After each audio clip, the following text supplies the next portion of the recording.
माननीय प्रताप सरनाईक सरांचं मनापासून स्वागत. आपण सर्वजण टाळ्या वाजवून सरांचं स्वागत करूया.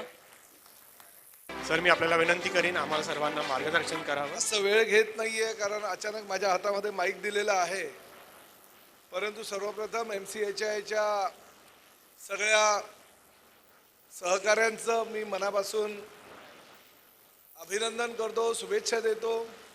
आमचे राजू ओरा नाही येत वाटतं, परंतु मी पहिल्यांदाच आलो ह्या दोस्तीच्या त्यांच्या ह्या प्रकल्पामध्ये. परंतु अतिशय सुंदर प्रकल्प ठाण्याच्या वेशीवर आणि भिवंडीच्या वेशीवर म्हणजे दोन्ही वेशी त्यांनी एकत्र केलेले आहे. आणि आज MCHIचं हे एक्झिबिशन आहे आणि अनेक स्टॉल आतमध्ये असतीलच. माझंही एक स्टॉल असेल असं वाटतं मला. त्यामुळे ठाणे शहर झपाट्यानं वाढत आहे.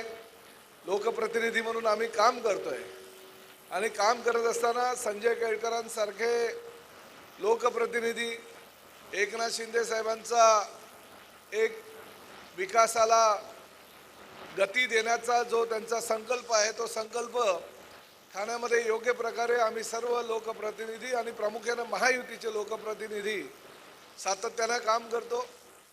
काही चुकीचं वाटलं आणि योग्य होत नाही असं जर वाटलं तर संजय केळकर साहेब आम्हाला मार्गदर्शन करतात. कारण ज्येष्ठ आहेत. ठाण्याचा इतिहास असा आहे की धर्मवीर आनंद दिघे साहेब ज्यावेळेस ठाण्याचं नेतृत्व करायचे त्यावेळेस संजय केळकर साहेब खास सकाळी त्यांच्याकडे जायचे आणि दिघे साहेब संजय केळकर साहेबांचं मार्गदर्शन घेऊन आणि स्वतःच्या डोक्यातल्या ज्या काही संकल्पना असायच्या त्या संकल्पना महापालिकेच्या महापौरांना सांगायच्या आणि त्या पद्धतीनं शहराचा विकास होत होता. जवळजवळ 30-35 वर्ष हा विकास चालू आहे आणि आम्हालाही कल्पना होती झपाट्यानं ठाणं बदलत चाललेलं आहे, डेव्हलपमेंट होत चालली आहे. ठाण्यामध्ये मेट्रो आली, मेट्रोचं उद्घाटन ह्याच वर्षात होणार आहे. कासार वडोलीला सुरुवात केलेली मेट्रो आम्ही गायमुखपर्यंत नेली. आता गायमुखची मेट्रो ही मेट्रो 10 म्हणून पुढे आम्ही दहिसरपर्यंत घेऊन जाणार आहे, जेणेकरून भाईंदरच्या मेट्रोला सुद्धा ती कनेक्ट होईल आणि अशीच ही मेट्रो वडाळ्यापर्यंत जाणार, जेणेकरून मुंबईला एक दुसऱ्याला कनेक्ट करायचा जो प्रयत्न आहे तो प्रयत्न ह्या मेट्रोच्या माध्यमातून पूर्ण होईल. अंतर्गत मेट्रोचं काम सुद्धा चालू झालेलं आहे आणि त्यामध्ये पॉट टॅक्सीचा हा नवीन एक प्रकल्प आणलेला म्हणजे ज्या पद्धतीनं रस्त्यावरनं आपल्या सगळ्या रिक्षा चालतात तशाच पद्धती ह्या पॉट टॅक्सी चालतील पुढल्या 3 ते 4 वर्षामध्ये, जेणेकरून प्रवास अतिशय गतिमान होईल. आणि हे करत असताना सातत्यानं ठाणेकरांचं योगदान फार महत्त्वाचं आहे.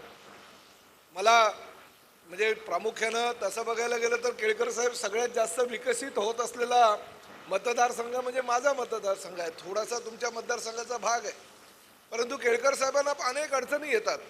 कारण जुन्या ज्या ठाण्याच्या इमारती आहेत त्या मोडकळीस आलेल्या आहेत, धोकादायक आहे. छोटे छोटे रस्ते त्यावेळेस होते ब्राह्मण सोसायटी, घंटाळी आणि नौपाडा परिसरामध्ये.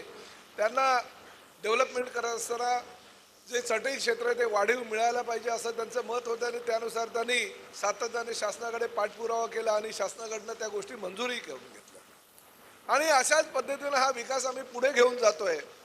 आणि त्यामध्ये योगदान जे आहे ते महत्त्वाचं MCHIचं आहे. कारण MCHI Maharashtra chamber of housing industry ही मला आठवते की नेहमी मी म्हणत आलो की 1997 साली पहिलं त्यांचं एक्झिबिशन जे कॅडबरी कंपनीमध्ये ठेवलं होतं. आमचे चेतन पारेख त्यावेळेस पुढाकार घेत होते, आमचे मुकेशभाई होते, असे अनेक जी मातब्बर नेते मंडळी होती ती त्यावेळेस MCHI चालवत होते. आणि आता अभिमानानं सांगावं असं वाटतं की लहान सगळी यंग जनरेशन आत्ताची जी युवा टीम आहे ती युवा टीमनं आता ह्या सगळ्या एक्झिबिशनचं नेतृत्व घेतलेलं आहे आणि अतिशय चांगल्या प्रकारचं काम हे सगळी मंडळी करतायत. मी जास्त वेळ घेत नाही, परंतु खूप खूप शुभेच्छा तुम्हाला सगळ्यांना देतो. मला कल्पना आहे या ठिकाणी बसलेले जे काही समोर आमचे मंडळी आहेत त्यांना कितपत मराठी प्रत्येकाला कळतं, परंतु हे ठाणेकर आहे. या ठिकाणी गुजराती समाजाचे, मारवाडी समाजाचे आणि त्याचबरोबर सिंधी काही लोक माझ्या समोर बसलेले आहेत. परंतु एवढी वर्ष तुम्ही ठाण्यात राहतात ठाण्यामध्ये व्यवसाय करता, ठाण्यामध्ये फिरता, आमच्यासारख्या लोकप्रतिनिधींचं ऐकून घेता, म्हणजे थोडंफार तुम्हाला मराठी यायलाही हवं आणि मराठी तुम्हाला समजायलाही हवं, म्हणून मी स्पष्टपणे मराठीमध्ये बोललो. काय होतं, आता निवडणुका 3-3.5 वर्ष नाही आहेत. निवडणुका जर असत्या तर आमच्यासारख्या लोकप्रतिनिधींना सुद्धा असं काही बोलताना विचार मनामध्ये येतो. लोक बोलतात, अरे हा अशा मराठीबद्दल बोलायला लागला. बघा आता निवडणूक आल्यानंतर सगळे हिंदी भाषिक त्याच्या विरोधामध्ये मतदान करतील, त्यांच्या पक्षाच्या विरोधात मतदान करतील, पण ठाणेकर तसे नाही आहे. कधी कधी आमचे म्हणजे हे MCAच्याच काही लोकांचं सांगतो, म्हणजे उदाहरणच देतो. आता आमच्या सूरजच्या पत्नी ह्या ठिकाणी बसलेले आहेत, परंतु सूरज परमार, त्याचा भाऊ उदय परमार, हे ज्या वेळेस आमच्याबरोबर मराठीमध्ये बोलतात तर दुसरा समोरचा पण बोलतो, अरे हा परमार म्हणजे मराठी आहे का? तेव्हा आम्हाला सांगावं लागतं की बाबा हा मराठी नाही, हा मारवाडी आहे. एवढे अस्खलित मराठीत बोलतात, म्हणजे मराठी आत्मसात केलेलं आहे. किंबहुना आमच्यापेक्षा जास्त अतिशय चांगल्या प्रकारे मराठीत बोलणारी ही गुजराती, मारवाडी आणि जैन समाजाची आणि आमचे सिंधी भाषिक आहे. त्यामुळे ठाणेकर ह्या वेगळ्या बाबतीत परिचित आहे. म्हणजे आम्ही नेहमी म्हणत आलो आहे की पुणे आणि ठाणे त्याच्यामध्ये कॉम्पिटिशन होत असतात की सगळ्यात सुसंस्कृत शहर कुठलं आहे, पुणे आहे की ठाणे. आणि आम्ही नेहमी अभिमानानं सांगत असतो की आमचं शहर 1 नंबर आहे, कारण हे तुमच्यामुळे. आणि परत एकदा तुम्हाला सगळ्यांना शुभेच्छा देतो. असाच पुढे पुढे MCAचा उपक्रम चालू ठेवा. प्रताप सरनाईक लोकप्रतिनिधी म्हणून नेहमीच तुमच्या पाठीमागे राहतील. संजय केळकर आहेत आमचे, त्याचबरोबर अभिनेत्री आता या ठिकाणी अमृता राव आलेली आहे, आमचे नगरसेवक सीताराम राणे आहेत, आमचे नगरसेवक विश्वास पाटील आहेत, सचिन मिरानी आहेत, फैयाज विरानी आहेत, महेश बोरकर आहेत या ठिकाणी.